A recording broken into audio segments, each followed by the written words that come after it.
第51章4200邦先生。旅馆内有危险，克莱恩低念占卜语句，进入冥想状态，往上弹出了金币。当微弱但清亮的声音回荡于安静的房间内，金币翻滚着落下，掉在了克莱恩的掌心。这一词使数字朝上，表示否定，没有危险。克莱恩皱眉审视起四周，从衣帽架上的外套内掏出了瓶有驱除虫治效果的精油。他在身边撒了一圈，快速逆走4步，进入灰雾之上，做确认性的占卜。也就是10来秒的功夫，他得到了启示，依然是没有危险。回到现实世界，克莱恩摇了摇头，放回金币和瓶子，穿上外套、裤子与皮靴，坐到床沿，背倚靠枕，谨慎对待。他依然记得自己的占卜家守则，尤其占卜不是万能的这条，所以即使答案都是很安全，他也不敢放松地继续睡觉。这不是说他不相信灰雾屏蔽干扰的能力，而是认为存在太多的可能性。自己的占卜语句未必准确，未必囊括，从而导致解读错误。他对刚才的事情已有一定的猜测，那就是之前餐厅内的冒险家4人组在西尼姆岛的原始丛林里确实找到了被废弃、被遗忘的古老神庙，收获了财富或者文物，但也惊动了相应的苟延残喘的邪灵，被恶年或诅咒缠上了。时间1分1秒过去，克莱恩忽然感觉到某种微妙的灵性波动从附近房间内往外扩散，飞快融入了周围的黑暗里。那潜藏的让他有些许察觉的暗流随之消失，夜的宁静彻底归来。果然确实具备非凡能力，这就解决了。再等等，反正还有1、2个小时就天亮了，真出什么问题，这里也是有教堂和待法者小队的。克莱恩半闭眼睛，做起冥想。拜亚姆香树叶酒吧打定主意要愚弄监控者的达尼兹端着列朗奇，醉醺醺地看着拳击台上几位女郎跳热辣性感的舞蹈。狗屎，这么久都没有少一件衣服，他和别的酒鬼一起大声嚷嚷道。然后他们也不管有没有回应，彼此哈哈大笑，碰个杯子，灌上口烈酒。看报纸了吗？一个深夜还在酒吧鬼混的男子打了个悠长的嗝，对身边的同伴道：你的脑子被驴啃了吗？你认为我能看得懂那些扭来扭去的字母？风暴在上，我只对这种扭来扭去的感兴趣，哈哈哈！同伴抬起酒杯，指着跳舞的女郎们，为自认为幽默的回答大笑不已。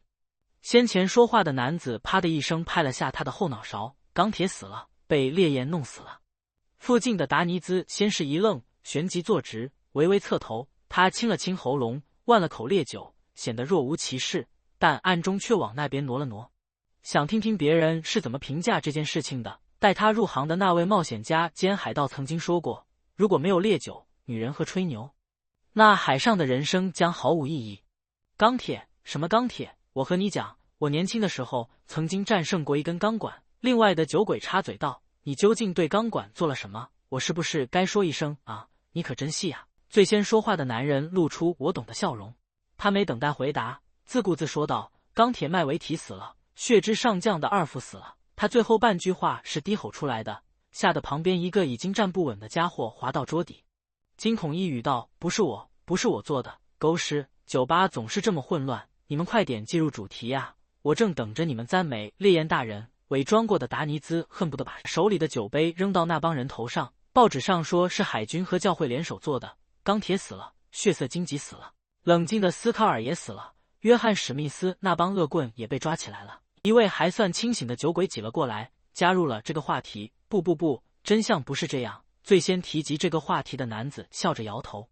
我有朋友在报社，他告诉我他们有确切的消息，但无法刊载上去。海军和教会只是被利用的对象，真正的凶手是烈焰达尼兹和一位神秘的、老练的、强大的冒险家，赏金猎人。不可能，烈焰达尼兹绝对赢不了钢铁，就算是偷袭，他也干不掉钢铁。附近好几位酒客同时给出了类似的观点。重点是那位强大的冒险家，我怀疑这是位接近海盗将军层次的冒险家。主导话题的男人强调道：不知道达尼兹从哪里认识了这么一个家伙。呵，他也做出了贡献，据说血色荆棘就是他干掉的。你们难道没有注意，烈焰的悬赏令变了，赏金提到了4200镑。对，真的，烈焰不简单啊，真是一个凶猛的海盗。不，大海盗。我上次和他喝酒的时候真没看出来。呸，你这个婊子养的，我什么时候和你喝过酒？我完全不认识你。一声声惊叹里达尼兹美滋滋地想着，4200磅了，那帮家伙要是知道了，肯定羡慕的晚上起来猜甲板，哈哈哈！我现在可以说是黄金梦想号的最强水手长了。这一刻，达尼兹恨不得飞回船上，和铁皮、水桶这些家伙喝酒吹牛，好好讲一讲班西港的惊悚事件，讲一讲自己是如何战胜堕落主教，如何从钢铁等人的埋伏里机智逃脱，如何设置陷阱将敌人一把清空。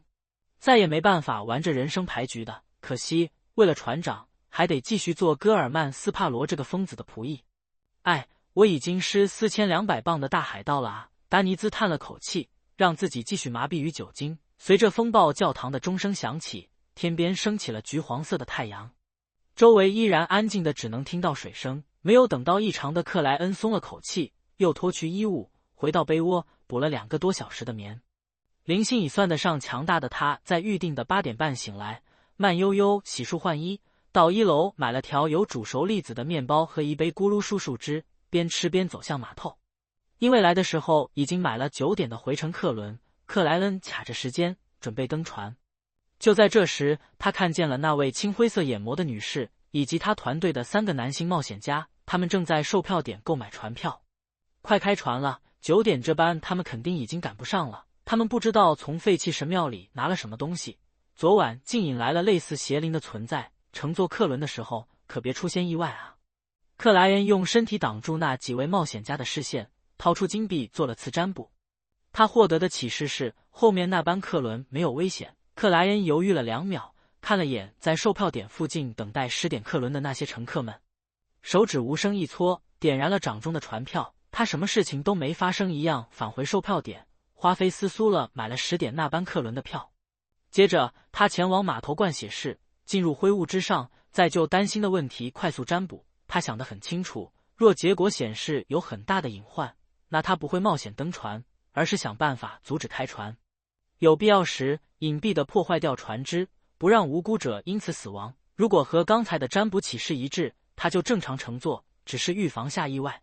最终答案是没有问题。克莱恩松了口气，直接回到现实世界，将鱼人标的位置调整到了最便于拿出的地方。真要出了意外，茫茫大海之上，这件非凡材料将相当重要。非凡材料也能初步的、简单的应用，就像被真实造物主污染过的全黑之眼一样。10点整，格尔曼斯帕罗模样的克莱恩提起行李箱，跟在那群冒险家身后登上了客轮。沿途之上，他看似在假寐，或者阅读船上的过期报纸和杂志，实则一直有留意那位青灰色眼睛的女士和她的同伴。这样的警惕一直延续到了拜亚姆港口，中间没有任何意外发生，他们将所有问题都解决掉了。他们究竟得到了什么？克莱恩停到路旁，边从报童手中买最新的报纸，边用眼角余光目送那4位冒险家远去，直至他们消失不见。克莱恩决定不再想这件事情，只要没危害到大环境，他并不关心那些人究竟做了什么，只是稍微有点好奇。他提高行李箱，边翻阅报纸，边往酸柠檬节走去，就像一位普通的路人。突然，他嘿了一声，低笑自语道：“达尼兹的悬赏金额升到4200磅了，再这样下去，他有点怀疑自己会不会忍不住将这家伙上交给总督府。”漫步回到蔚蓝之风旅馆，克莱恩还未逃出钥匙，就听见里面有一浪高过一浪的呼噜声。他没糖，克莱恩略感诧异，但又不是太意外。他之前在阴影斗篷上动了点手脚，只要达尼兹离开，他就能利用占卜的手段一路跟踪对方，找到冰山中将。虽然胆小，但还算谨慎。克莱恩开门入内，看着一下惊醒的达尼兹，一点点咧开了嘴角。祝贺你，4200磅先生。达尼兹瞬间清醒到了极点，想干笑回应，却笑不出来。这一刻，他觉得自己可能会有生命危险。第52章梦中课堂。达尼兹的担忧并没有变成现实，克莱恩只是看了他一眼，就走进卧室，准备休息。乘坐客轮那5个小时里，他的精神始终处于高度紧绷状态。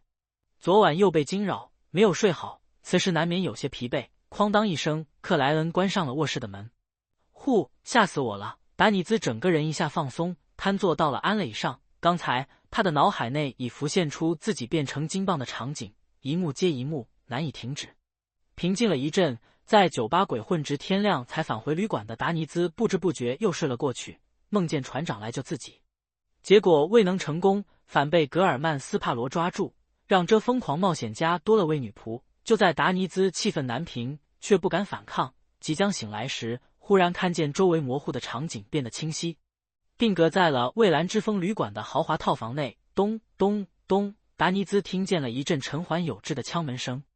我不是在做梦吗？达尼兹抱着这样的疑惑，走到大门边，拧动了把手，门缝越来越大，他看见了一道熟悉的身影。这是位美丽的女士，脸型如同鹅蛋，鼻梁高挺，嘴唇较薄，有一双仿佛清澈泉水的浅蓝色眼眸。她棕色长发从中间分开，于脑后打了个简单却精致的结，接着顺滑往下。她没有戴帽子，穿着件腰部收紧的米色外套，领口位置有大片白色蕾丝编织成的巴掌大小花朵形装饰蔓延往下，与外套搭配的是深色的及膝裙，裙摆褶皱相连，略显蓬松，脚下则是双与发色相近的皮靴。船长，达尼兹惊呼出声，他旋即醒悟过来，连忙转过身体，对着格尔曼斯帕罗的卧室做出防御的姿态，小心，快跑，有个疯子想找你，他背后有个恐怖的组织。牺牲情怀喷薄而出的同时，达尼兹听见自家船长平静说了一句：“这是梦。”对啊，我在做梦，有什么好害怕的？达尼兹左右看了一眼，收起双臂，边转身边后退道：“船长，你模拟出老梦魇的能力，不对，你上周还在苏尼亚岛附近。苏尼亚岛是这片海域最大的岛屿，也是苏尼亚海名称的来源，近乎等于一个小型的大陆。它原本是大灾变后精灵仅剩的聚居地。”但随着时间推移，这个古老的非凡种族被各种各样的因素困扰，逐渐消亡，只剩偶尔的零星的露面证明他们还没有彻底灭绝。在第4纪末尾，鲁恩王国占据了这座岛屿，但20年战争里，他们惨遭失败，将苏尼亚岛拱手送给了福萨克帝国。距今已700多年，苏尼亚岛位于罗斯德群岛西北偏北方向，坐船需要接近半个月的时间。上周还在苏尼亚岛附近的冰山中将艾德文纳·爱德华兹不可能这周就抵达拜亚姆，除非他会飞，或者借助灵界穿梭。被达尼兹称为船长的美丽女士点了点头：“我们刚进入罗斯德海域，距离拜亚姆1000海里，也就是说还有3-4天才能抵达，这才正常吗？”达尼兹好奇说道：“这应该已经超过目眼的范围了，而且是远远超过。”他在心里补了一句。冰山中将艾德文纳进入房间，走向桌椅位置。不是梦魇，是一种秘密的意识魔法，借助你留在船上的某些物品，于很远的地方进入你的梦境。听着船长一丝不苟的讲解，达尼兹瞬间就有了重回黄金梦想号开始上课的感觉。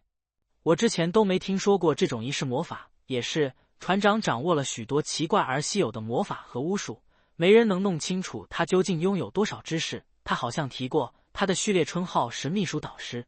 哎，如果先前就知道他有这种秘书，我也不会烦恼于怎么将拜亚姆的变故通知他的问题了。达尼兹思绪纷呈，打断了艾德文纳的描述：“船长，你察觉到这里的联络点出问题了？”“这是另一种秘术。”艾德文纳似乎有详细描述具体方法的倾向。达尼兹见状，忙叹息了一声：“可怜的老林恩他们。”艾德文纳遂停住脚步，背对窗口，简洁问道：“发生了什么事情？”“这需要从达米尔港说起。”达尼兹精神一振，只觉长久的压抑终于在这一刻获得了回报。他语言啰嗦地描述了自己试图招揽戈尔曼斯帕罗，却发现对方是个疯子的过程，并夸大了在白玛瑙号上的悲惨遭遇。他按照昨晚想好的副稿，原原本本地将班西港的诡异与惊悚、冈田麦为题的埋伏与围杀，联手戈尔曼斯帕罗后的反扑和狩猎，全部讲了一遍，并认真阐述了自己对戈尔曼斯帕罗能力与背景的猜测。这包括蠕动的饥饿和隐秘的强大的组织。这个过程里，他尽量还原着真相，只是略微夸大了自己发挥的作用，将地位从仆役、侍从提高到了助手、合作者这个层次。冰山中将艾德文纳一直安静听着，没有打断他的话语。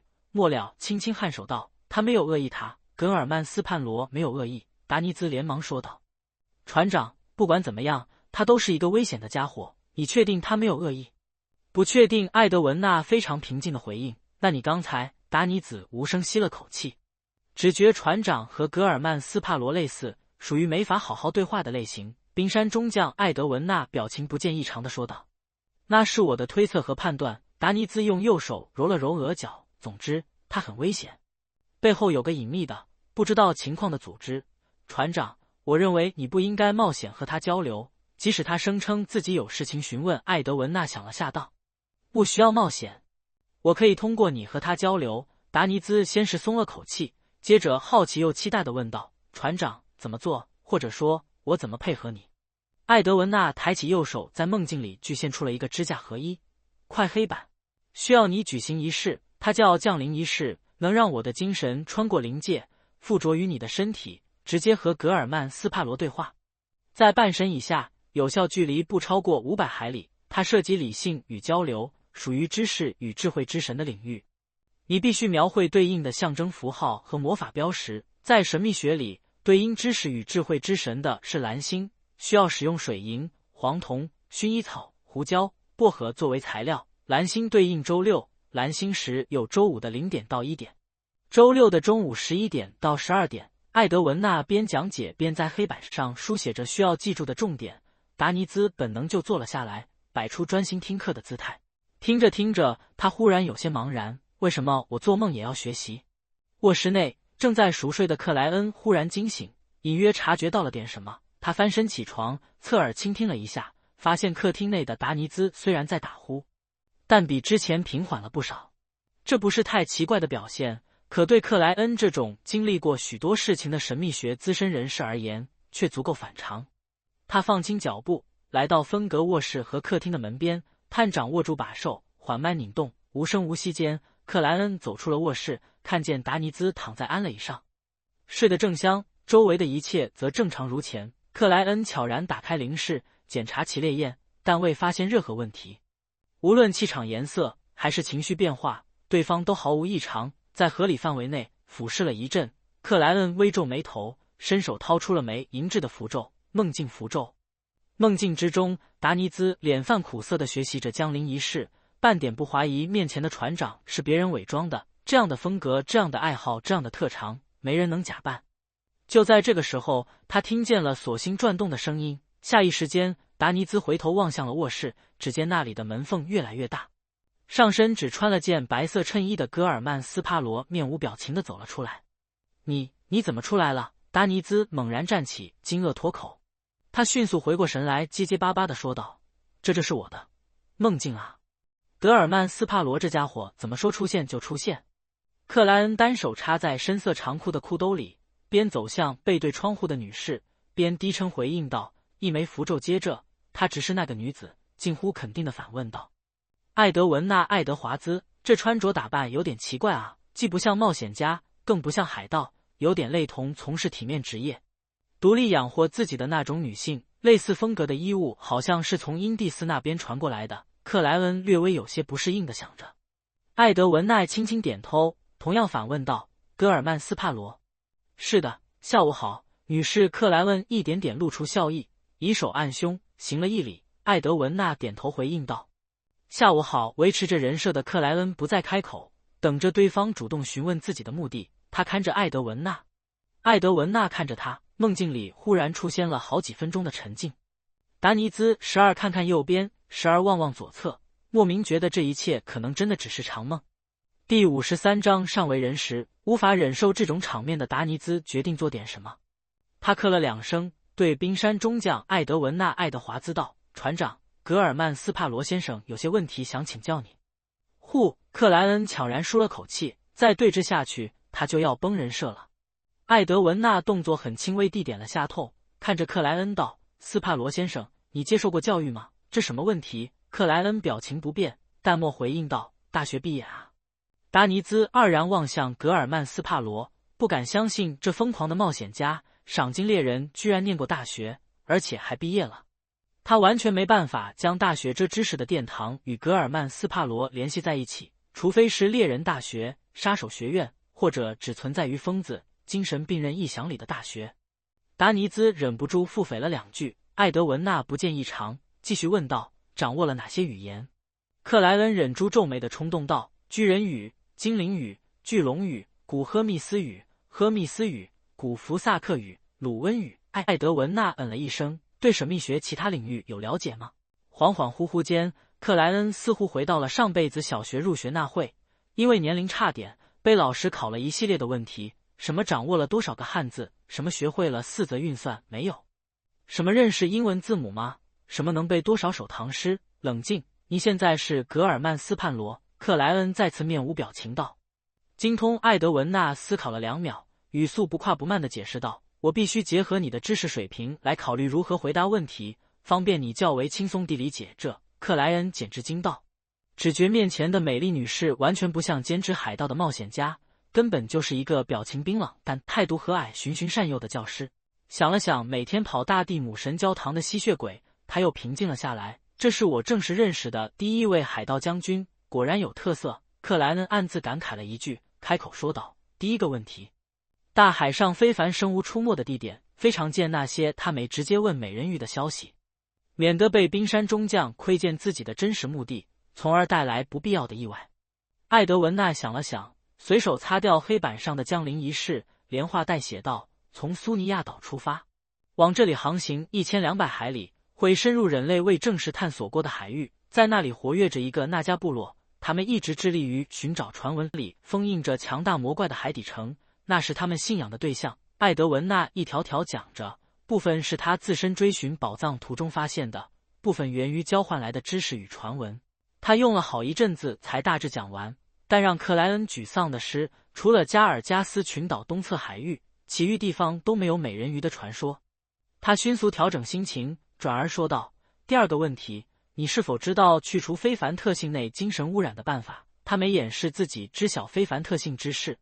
艾德文纳第一次出现眸光的闪动，似乎重新认识了格尔曼斯潘罗。他摇了摇头，不知道。但我曾经有过一个设想，借助外在的强大力量，将被污染的非凡特性彻底粉碎，还原成最微小的光点。这样一来，无论污染还是诅咒，都将因为失去载体发散出去，或迅速或缓慢的消失，而被粉碎的非凡特性将基于本身的某种特质一点点聚合，再次成型。可惜的是，能办到这种事情的只有诸神。如果你得到了哪位神灵的眷顾，可以尝试着取悦他，奉献足够的祭品，祈求回应非凡特性聚合定律。克莱恩在戏里补完了艾德文纳刻意没提的东西。与此同时，他不得不感慨，这位冰山中将黄金梦想号的船长神秘学知识极其渊博，不比看过许多罗塞尔日记，经历过诸多事情，了解不少秘闻的自己差。传闻冰山中将能复制或者说模拟对手在他面前使用过的非凡能力，这和艾辛格斯坦顿先生的2081戒指很相似。克莱恩的思绪刚一发散，就被他自己强行拉了回来，仿佛在考虑什么问题般点了点头。我认同这个假设，很遗憾没有实践过，只能是设想。艾德文纳少有的使用了表达情绪的单词。一直旁听的达尼兹此时已一脸呆滞，完全跟不上节奏。他们在说什么？他们在讨论什么？为什么我每个单词都认识，组合起来就不明白是什么意思了？非凡特性是什么？粉碎是什么情况？聚合又代表什么？达尼兹左看右看，两只眼睛写满了茫然。这时，克莱恩抛出了思考过的第3个问题：哪里有古老怨灵？他只提了这种怪物，因为对应的材料明显也能用在死灵领域，不会暴露本身的序列秘密。艾德文纳看了达尼兹一眼道：我会帮你留意，如果你想参加拜耀姆的非凡者聚会，他知道一些，可以带你去。不错嘛，和聪明人说话就是轻松。克莱恩补充问道：你知道哪里有能利用非凡材料或特性制作神奇物品的人？在聚会里遇到过，但他之后再没有出现。艾德文纳坦然回答道：我掌握了相应的知识，可以模拟尝试，但不保证成功率。呵呵，那我还是先等一等。克莱恩不再纠结这个话题，转而问道：你对死神的钥匙知道多少？不了解。艾德文纳手中忽然巨现出了一把铁黑色的钥匙，它足有7弦旗那么大，形制古老，光泽暗沉。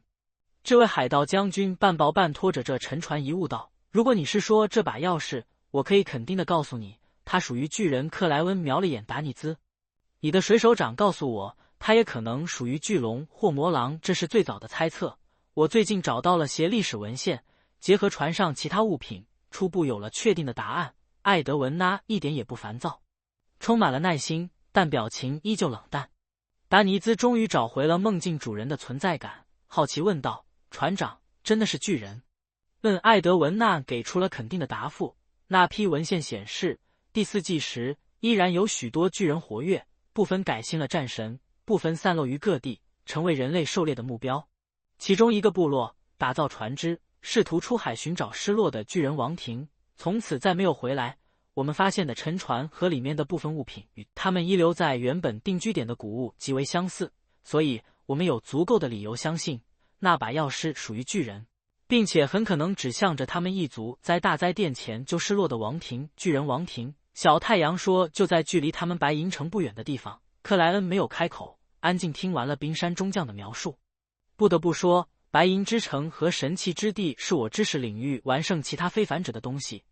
就连7位正神目前都找不到那里，难以弄清楚具体的情况。这一点上，我比他们强。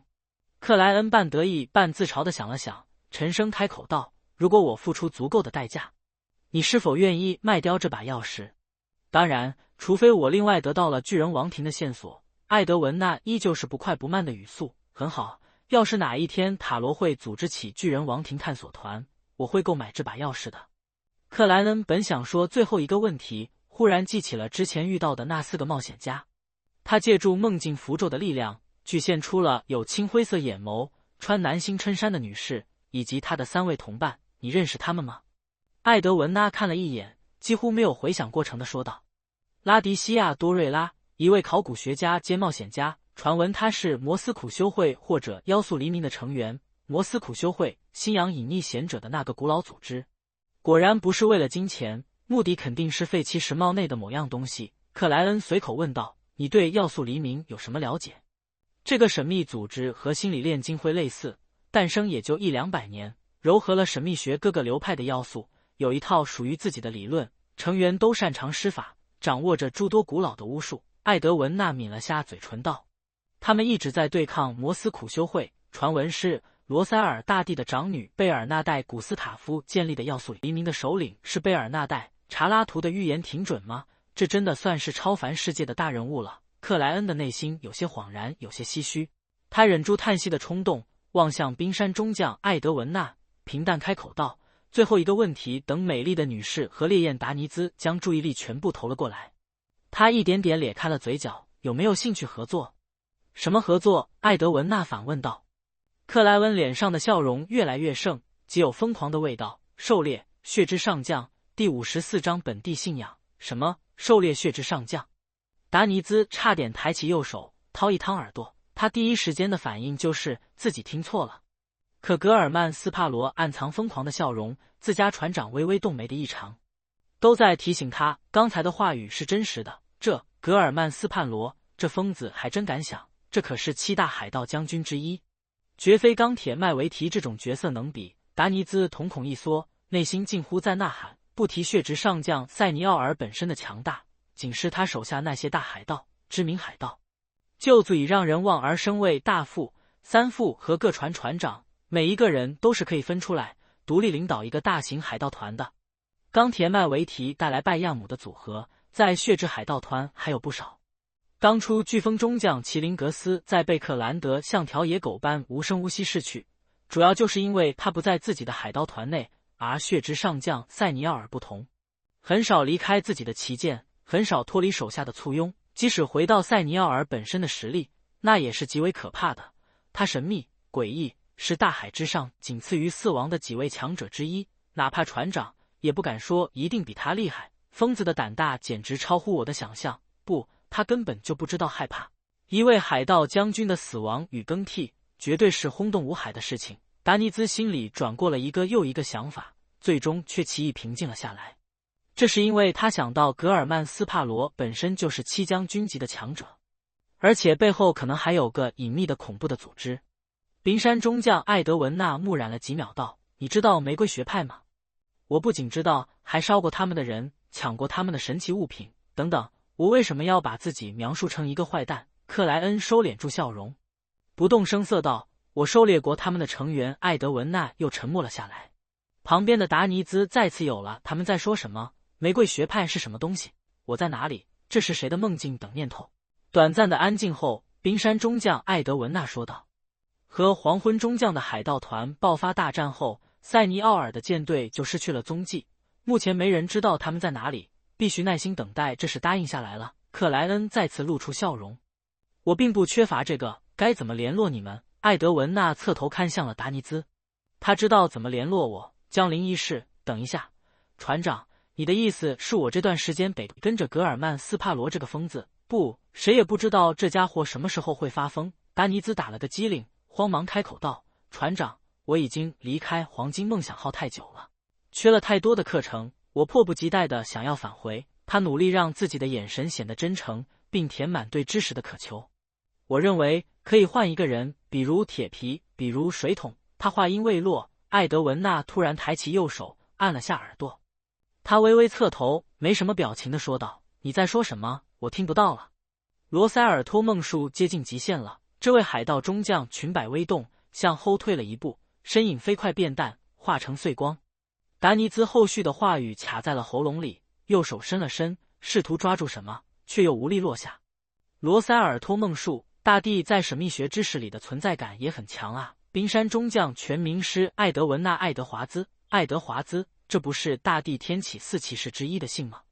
后羿。可是冰山中将的语气显示，他和大帝长女贝尔纳代并不熟悉，互相间甚至可能不认识。克莱恩看了眼表情完全垮掉的达尼兹，低笑了一声：也许有一天，我将称呼你万磅先生。达尼兹吓得一下挺直了腰背，然后看见格尔曼斯帕罗的身影直接消失在自己的梦境里。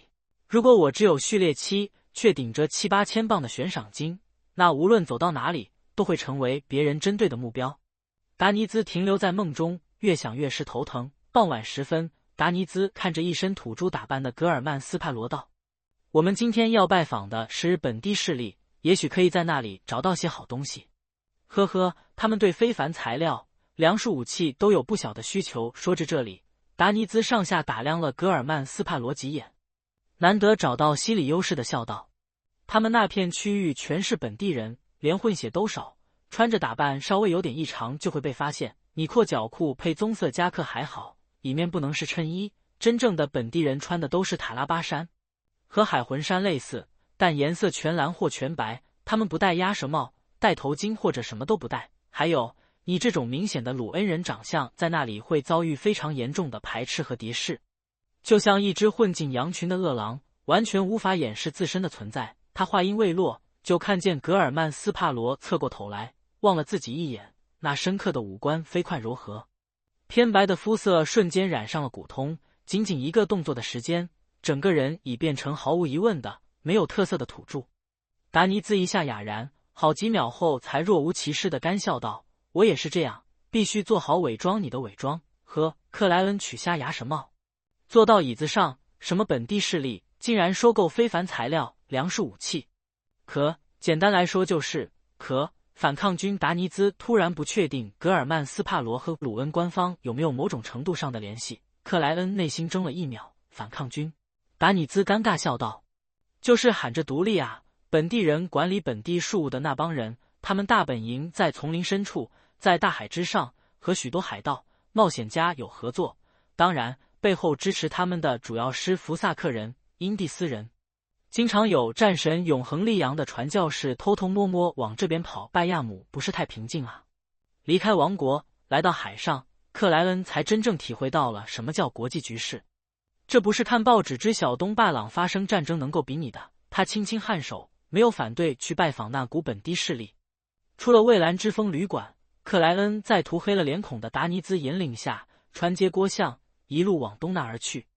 离开慷慨之城最早期的范围后，他们进入了一片建筑风格迥异的地带。这里有木桩支起、底层放空的房屋，有从鲁恩施小楼演变来的3、4层并排建筑。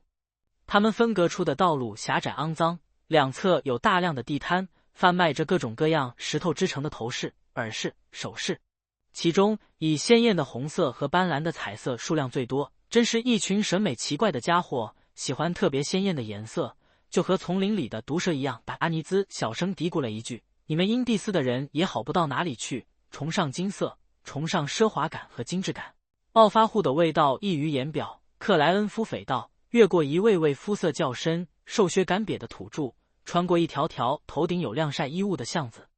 他们眼前忽地豁然开朗，呈现出一个不算太大的广场。广场之上，一群本地人围着中央的水池，或跪拜，或匍匐，或喃喃自语，或小声歌唱，表情虔诚却麻木。一察觉有人靠近，他们豁然起身，慌乱地奔进了四周的巷子。周围所有房屋2楼、3楼和4楼的窗户一扇扇哐当关闭，广场变得颇为安静。但克莱恩的灵感告诉他，有许多人在窗后，在巷子拐角处，在阴暗角落里注视着突然闯入这片天地的陌生人。达尼兹低下头，压着嗓音道：“不用在意，这是他们的自我保护。”笨。克莱恩表示了自己的疑惑。达尼兹呵呵笑了一声。被彻底殖民前，罗斯德群岛的土著一直信仰海神卡维图瓦，认为这场以巨大海蛇形象出现的神灵守护着这里所有岛屿，避免他们被地震和海啸吞没。现在明面上已经取缔了这种信仰，风暴教会也一直在打击异教徒，就连黑夜教会和蒸汽教会都无法在这里拓展势力，只有不多的几个教堂。但实际上嘛，这种几百上千年的信仰哪有那么容易消除？拜亚姆、莱山岛、罗斯德海域依旧有不少海神的信徒，即使1-2个月就有批人被抓捕，处以各种极刑，也无法在短时间内扭转这种情况。那些反抗军的主要支柱就是海神的信徒，我看啊，至少还得有100年的打击，海神的信仰才会彻底消失。当然，前提是没有其他因素干扰。海神卡维图瓦形象是巨大的海蛇。克莱恩若有所思地听着，跟随达尼兹进了右前侧一栋4层房屋，沿狭窄的楼梯一路走至顶层。咚咚咚，达尼兹敲响了左手边的房门。谁？里面有人低沉问道。达尼兹轻笑回应，送来美酒和烤肉的朋友在哪里？里面的人问出了一个奇怪的问题。达尼兹退后一步道，在海上之鸦。房门缓慢打开，克莱恩看见了一只赤裸的胳膊，那胳膊上纹着条青蓝色的狰狞的海蛇。第55章灵感太高。立在门后的是个赤裸着上身的男子，胳膊上纹着条青蓝色的狰狞海蛇，脸颊两侧、胸前、腹部有红色油彩涂抹出的短条纹，每3个为一组。真有异域风味啊，但不怕太显眼，出门就被警察堵住吗？你们可是隐秘活动的反抗军啊！克莱恩刚要收回视线，却被对方粗杂的眉毛、冷血动物似的眼睛弄得险些皱眉。杀过很多人，克莱恩凭借灵性直觉做出了个粗略的判断。坦白的讲，因为上辈子的身份和认知，他对殖民统治的反抗者最初是抱有很大同情的，毫无鲁温人的自觉。但听说对方和海参卡维图瓦的信徒几乎重叠后，心里更多的却变成了戒备和排斥。这不是说歧视本地信仰，而是据他了解，所有殖民岛屿的传统信仰都停留在原始祭祀阶段，崇尚血食，崇尚火祭，处在相当蒙昧的状态。另外，以大地的体会和我自己的经验，这个世界的超凡本质是有疯狂和扭曲要素的，还处于原始祭祀环节的神灵基本不可能对抗这种趋向，风格可想而知。克莱恩没有说话，跟在达尼兹的侧后走进了房间。埃德蒙顿，谁来了？一道醇和的嗓音从靠窗的位置传来。纹身男子边关门边说道：“他们做了伪装。”这个时候，克莱恩已将房间内的情况尽收眼底，有了初步的掌握。这里的客厅不大，放了一个橱柜、一张桌子和几把椅子，就已显得局促。右侧有2扇门通往疑似卧室的地方，左边是用柜子隔出来的厨房。至于盥洗室，毫无疑问是没有的。克莱恩上楼的时候就发现，每一层的楼梯拐角处有个公共的盥洗室，许久没清洗过的味道弥漫出来，催促着行人尽快上楼入屋。正前方有扇窗户，2根竹竿往外支出，晾晒着不少衣物。卧室门口和客厅内或站或坐着4-5个男子，都是肤色较深、黑发微卷的本地人种。他们套着深蓝色的塔拉巴衫，与裸露在外的皮肤上涂抹着或多或少的红色油彩。至于海蛇纹身，因为被异物挡住，克莱恩无法看出有没有。他们有的腰别左轮，有的端着妥把棕红的猎枪，有的甚至背负有灰白色的钢铁背包，拿着粗长的高压蒸汽步枪，对入门的达尼兹和克莱恩形成了半包围的态势。刚才问话的人是个坐在铁轮椅上的男子，40来岁，细铺毛毯，身着夹克。他剃了个光头，脸颊两侧留着发青的胡须，深棕色的眼眸情绪内敛，似无波动，他瞄了眼访客，缓缓露出了笑容。烈焰达尼兹愣了一下，强行笑道：“卡拉特，你的眼力真不错，狗屎！我的化妆改扮技术真的那么差？”他不愿接受的在心里怒吼了一句。卡拉特没理睬烈焰一点也不真诚的赞美，转而呵呵笑道：“听说你杀了钢铁和血色荆棘，要不然他们怎么会死？”达尼兹毫不犹豫就反问道。卡拉特眯了下眼睛，目光慢慢移到了顶着张毫无特色脸孔的克莱恩身上。他很清楚，仅凭烈焰达尼兹，别说钢铁麦维提，就连血色荆棘亨特利都很难杀掉。对方能够成功，传闻是获得了一位强大冒险家老练赏金猎人的帮助。是他旁边这位吗？凯拉特注视着克莱恩的眼睛，没发现紧张、担忧、警惕等情绪，那双眸子就如同深邃的海洋。很可能是，至少比烈焰强。他对埃德蒙顿等人使了个眼色，暗中提高了戒备。你们来做什么？卡拉特没再纠缠刚才的话题。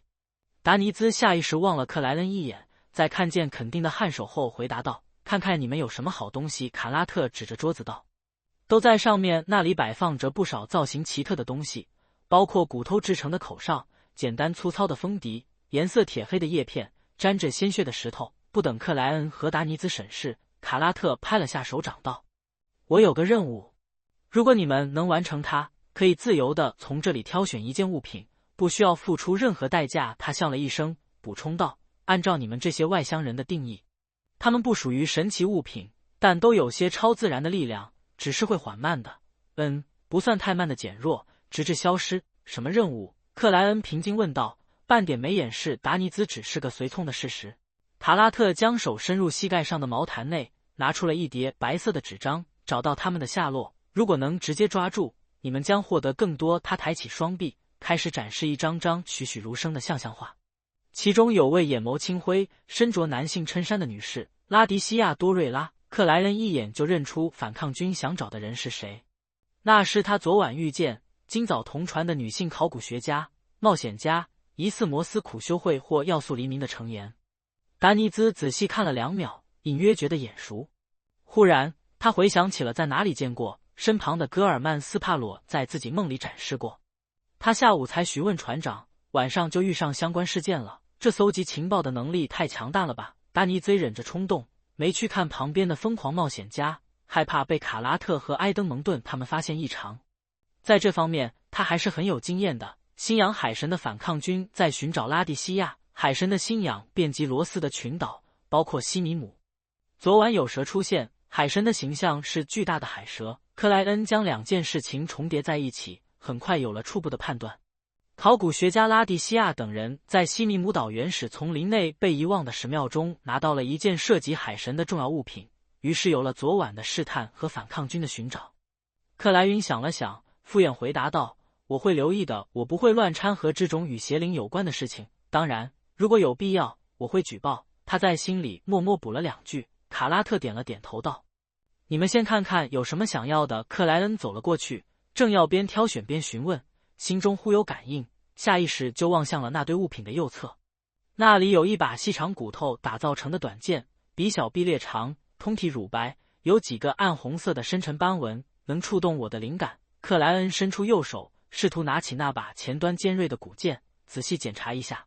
他手指刚碰到那把古剑，脑海内就突然回荡起一声声绝望而痛苦的喊叫，鼻端隐约浮现出一股股浓郁的血腥恶臭，眼前则仿佛看见了一道道扭曲的、腐烂的、被粘液包裹的虚幻身影。克莱恩额头一阵疼痛，如被针刺，下意识就缩回了手指。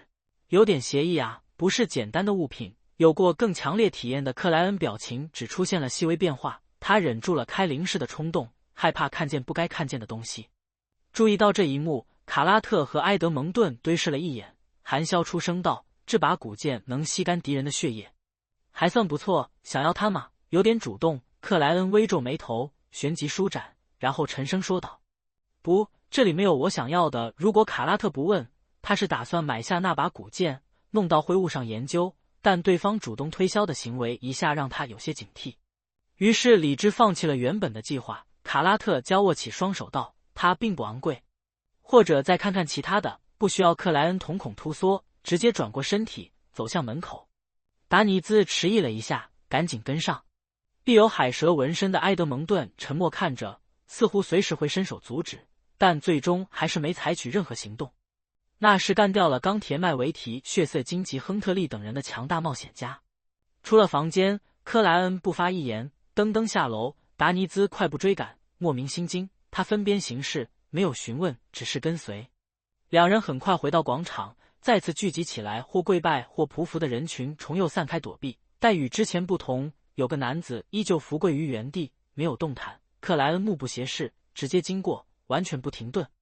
达尼兹下意识看了一眼，发现那男人的脸庞干得就像风化已久的岩石。啪！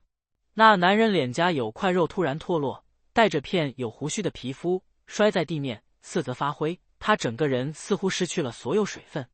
达尼兹吓了一跳，再也不敢乱看，只觉事情不知什么时候已变得奇异且危险。两人穿过街巷，出了这片城区，登上了一辆出租马车。车夫是明显的本地土著，40来岁，笑呵呵，很是讨喜。可沿途之上，他一句话也没有说，安静的让达尼兹心头如在打鼓。克莱恩抿着嘴唇，同样沉默。出租马车很快来到了码头区，因为要改变装扮，达尼兹让他停在了远离酸柠檬街的地方。下了马车，克莱恩没付车资，没有停留，直接大步离开，看得达尼兹一愣一愣。他丢了2苏勒给车夫，慌忙追赶起格尔曼斯潘罗。追了几步，他无意识回头望了一眼，只见那车夫满脸狂热和虔诚地跪了下来，扶着地面，边流泪边亲吻克莱恩刚才踩过的地方。